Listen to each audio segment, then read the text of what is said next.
Welcome to the Jacksonville First Seventh-day Adventist Church podcast, where we listen, learn, and love together. Our speaker today is Pastor Jonathan Pinato. I wanted to share with you two main thoughts. The first has to do with a biblical perspective on pestilences and the signs of the end. So that's the first part I want to talk about this morning. The biblical perspective on pestilences and the signs of the end. And then I also want to do a historical look at pestilence. And I always like history. I think history gives us a good perspective on things. So I want to do a quick historical survey on pestilences in the past and where we stand currently today in the stream of history. Again, for perspective's sake.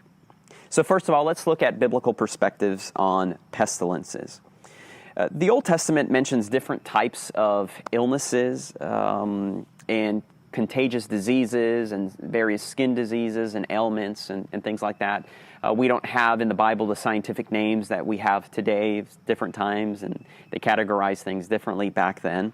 But the Old Testament speaks of all these different types of illnesses, and the solution for these illnesses and these different pestilences is rather fascinating. And the solutions that they had back in Bible times, in ancient times, are some of the similar solutions, the same solutions that we use today. So for example, in Leviticus 13, you'll find guidelines about what to do when someone has some type of skin disease or some type of infectious disease. And the solution for that was to quarantine them, Leviticus 13. And it's interesting because it says you shall quarantine them for 7 days. Then afterwards, you're going to reevaluate them. And then if they show that they still have signs of that disease or that pestilence, then quarantine them for another 7 days. So a total of 14 days. So it's fascinating that even in Bible times, they were calling for quarantine when there was a disease or a breakout of some sort. It's interesting because that's still the solution that they're offering today for us to stay quarantined, self-quarantine and self-isolation. And then another method that the Bible speaks of dealing with diseases and infectious diseases and illnesses of various kind is washing of water. You'll find in Exodus chapter 23 where it mentions the importance of washing your hands and also washing your feet. And for many years, we thought that was just had ceremonial significance, and I'm sure that it did have some ceremonial significance. But now we know that there is also a very real scientific basis to the importance of washing our hands. So there it is in Scripture, the importance of washing our hands. So I'm encouraging you to make sure you're washing your hands for those 20 seconds, and maybe I'll post a video that I found about the proper way to wash hands. And then another way to deal with a pestilence or to deal with a plague is found in Exodus chapter 12. And this one is probably more anecdotal evidence, and I don't necessarily want to say allegorical. It's not necessarily related to what we're going through. But though the word for plague and pestilence is pretty similar, especially in Psalm 91, which we've referenced already. But for the 10th plague that was going to fall in Egypt, the solution to stay alive and to not experience that 10th plague or that deadly pestilence was to stay inside your home. Now, this is similar to the quarantine that we read about in Leviticus 13, but this one's a little bit different. If you wanted to stay alive, you had to stay inside your home during the 10th plague, which of course was the destroying angel that came around. But those who were found inside their homes were found safe. So that's what the Bible has to say, the Old Testament has to say about pestilences and plagues and cures. And then the word plague and pestilence is mentioned in other places in the Old Testament, along with two other hardships. And in fact, there's a famous trio, that is the trio of war, famine, and pestilence. And those three, they typically go together. The idea there is that they portray the siege of a city. And so war comes, and it drives the people inside the walls of the city so that there's a siege now. What are the people going to eat inside the wall? Well, they're going to eat their provisions, but the sieges can last a very long time. And so sometimes the people inside the city, they eat all their provisions. And so then war, then famine follows that. And then after all the food is gone and people are starving, the end result is contagious disease because there's no more water, there's no more food, and people have been in there for a long time. So that's another place that the trio of or the word pestilence is used in the Old Testament. Now, in the New Testament, Jesus mentions the word pestilence in Luke chapter 21, verses 8 through 11. And the Bible says, "Watch out that you are not deceived. For many will come in my name, claiming, 'I am he,' and 'the time is near.' Do not follow them. When you hear of wars and uprisings, do not be frightened. These things must happen first, but the end will not come right away." Then he said to them, "Nation will rise against nation, and kingdom against kingdom. There will be great earthquakes, famines, and pestilences in various places, and fearful events and great signs from heaven." And so as we've read about these signs here in Luke chapter 21, the question to ask ourselves is, what is the purpose of these signs? What function do they fill? Now, some people say, well, the function of these signs is to tell us that the end is near. And I think there's some validity to that point. However, I'd also like to point out that these signs have been happening all throughout history. And so, they can show us that the end is near, but it's also, they're always with us. Now, some other people say that the purpose of these signs, using the illustration of Jesus, a woman in labor and having contractions, that as these signs become more and more intense and more frequent of a greater magnitude, then that will point to us that the end is near. And again, I think there's some validity to that point as well. However, what I'd like to point out about these signs is that the purpose of the signs in Luke chapter 21 and Matthew 24, the signs that Jesus described, the purpose of these signs is to show us our human frailty. The purpose of these signs is to serve as a pause to our busy lives. Now, Daniel chapter 12, it mentions that people in the end of time would be running to and fro, and there's different understandings of what that phrase means, but one of the simple understandings of what that phrase means is that in the end of time, people would be busy. They would literally be running to and fro without any pauses, but then we have this sign, then we have this pandemic, and all of a sudden it's a call to pause and to stop, and life stops. And in that stopping and in that rest, we're called to reflect.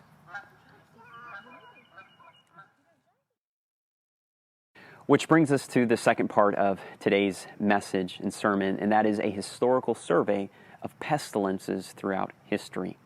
I think many of you remember your history from history class, learning about the bubonic plague, or the Black Death that swept through Europe. I think it began in Asia and then it swept through Europe. I think it says that about 50 million people died during that plague. It killed about a third of the population in Europe. They say that within 10 days of a person being infected, they would die. It was a very fast death. And so a few years ago, we had the opportunity to visit Italy, and we visited the city of Siena. And as we were taking the tour of the city of Siena, we came upon their cathedral, their basilica, or their Duomo. And as you're taking the tour there, on the outside of the basilica, you'll see these large foundations where pillars were to go. There's even some arches that are freestanding, that are unfinished. They're now filled in with brick. And the tour tells us that the city of Siena in 1348 was a very wealthy city, very prosperous city. They had a population of about 70,000. And they wanted to build the largest Duomo, or the largest cathedral in the world at that time. They wanted to build a Duomo that would rival the Duomo in their neighboring city of Florence, which for many years the Duomo in Florence was the largest Duomo in the world. And so Siena wanted to have the largest one, and so they started construction. And that's where those pillars come from and those arches come from. But as they were building that, the bubonic plague swept through the city. And so what started with a population of 70,000, 2 years later, their population was 48,000. That bubonic plague brought the building of the Duomo to a standstill, and that's why you see those arches still today, standing there. The bubonic plague killed the city's will. It killed their workforce. The city of Siena never recovered from that plague and pestilence, and the city of Siena humbly faded into the background of Tuscan history. And as Rick Steve says on the tour, he says, "Oh, the struggles, the triumphs, and the failures of the human spirit." Coming a little closer to our day, back in 1918, there was the flu pandemic that hit. I think World War I had just finished. And that flu pandemic of 1918, in the 20th century, which is about 100 years ago, it lasted about 3 years. And estimates say that it killed anywhere between 50 to 100 million people around the world. Here in the United States alone, it killed 675,000 people. So just for a little bit of perspective, that flu. Now, as I think about these and I read about these different historical events of pestilences, and then I compare them with what we're going through today, it helps to give me a little bit of perspective. But I try to place myself in the shoes of people who lived back in 1918 and who were experiencing this flu, and we're seeing millions upon millions of people dying. In fact, I think they say that more people died during the flu pandemic than died during World War I. And so I try to place myself in their feet, and I try to wonder, what were people back then thinking as they were experiencing this? When we read Matthew 24 and Luke 21 about the signs of the end and famine and pestilences and war and these kinds of things and earthquakes, what were people thinking back then? We've just come out of the largest war that's ever happened, World War I. Now we're stuck with this pestilence, this flu pestilence that kills another 50 to 100 million people. Just 11 years after that, 1929, the stock market crashes like it's never crashed before. Then a few years after that, 11 years after that, World War II starts. Nuclear weapons are invented. We now have the ability to destroy ourselves. The Holocaust is taking place where millions and millions of people are also being killed. What must people have been thinking back then? For a little bit of perspective, perhaps it's the end of the world, the signs of the end. And yet we're still here about 100 years later. Wars and rumors of wars is what Jesus says, famine and pestilences. But the end is not yet, is what Jesus says. Perspective. And so I don't know what the numbers are currently, and the numbers are constantly changing. They're constantly giving us an update about how many people are now infected with the coronavirus, how many people have passed away, where the nations rank as far as infection level with the coronavirus. So the numbers change daily. I'm not sure where we're at, but as I read these different historical sources, it helps to give me perspective about where we're at today. But when I think about, again, the purpose of these signs, and when I think about what's happened in the past and what's happening now, what I come to realize is that every generation has its defining moment. It's very important. Every generation has its defining moment. The people that experienced the Black Plague through Europe, that was their defining moment. The people who lived in the early 20th century and experienced World War I, and then that great flu of 1918, and then experienced the stock market crash in 1929, and then went through World War II and experienced all this, that was their defining moment. That was their defining moment when they were brought to realize, and I think this is the purpose of the signs, our human frailties and our human limitations. They were brought, it was their defining moment when they were brought to realize that there is more to life than the material, physical world. That this world, in spite of all our advances in technology, speaking about even today, with all our advances in technology, with all our advances in science, with all our advances in healthcare, with all our advances in wealth and prosperity and education, we are still vulnerable. We are still fragile. We still need something greater than ourselves. We still need a solution that is above ourselves, that is higher than ourselves. And I think that one of the problems is that we have these little pockets of reprieve and prosperity where we forget about our vulnerabilities and about our mortality. And so again, back in 2008, the economy crashed, the housing crisis, whatever it was, where our country was thrown into recession, the whole world was thrown into recession. Since then, we started to recover, and these last few years were great. The stock market was doing great, and so we have these moments of reprieve, and we're thankful for those moments of reprieve. We're thankful for those moments of rest and peace. But unfortunately, during those moments of reprieve, we forget. We forget our own vulnerabilities and our frailties, and that we need something that is greater than ourselves.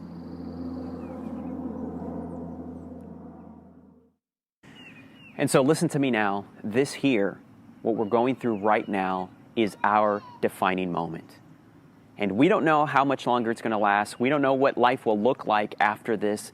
This is our defining moment. And the question for us is, how will we respond to it? Will we continue to live life as usual, acting like it's no big deal what's happening? As Christians, I think, as sensible people, we would be remiss to say and act like if what's happening right now is not a big deal. Again, Disney doesn't close because it's not a big deal. The NBA doesn't suspend its season because it's not a big deal. Tennis, and I like tennis. The tennis season has also been suspended. There's a lot of money there. The Olympics does not postpone itself when it's no big deal. Nations and countries do not go on lockdown because it's no big deal. So I think as Christians, we would be remiss to act like if it's no big deal. So how will we respond? Will we keep living like it's no big deal? Or will we allow this experience, this defining moment, to turn our eyes upward to God as the one who offers us hope for a new day? God as the one who offers us and tells us that one day there will no longer be any sickness, that one day there will no longer be any crying, that no longer there won't be any more mourning, there won't be any more dying, that the old order of things, that is the order of this world, will be passed away. I call you today to choose God. Choose God today during this defining moment. Make God your priority during this time, staying close to Jesus. Lord, I will lift up mine eyes unto the hills, from whence comes my help. My help comes from the Lord God. Let's choose Jesus today. This podcast is brought to you by the Jacksonville First Seventh-day Adventist Church. Connect with us on www.jaxsda.org or on Facebook and YouTube. We look forward to sharing more inspiring messages with you.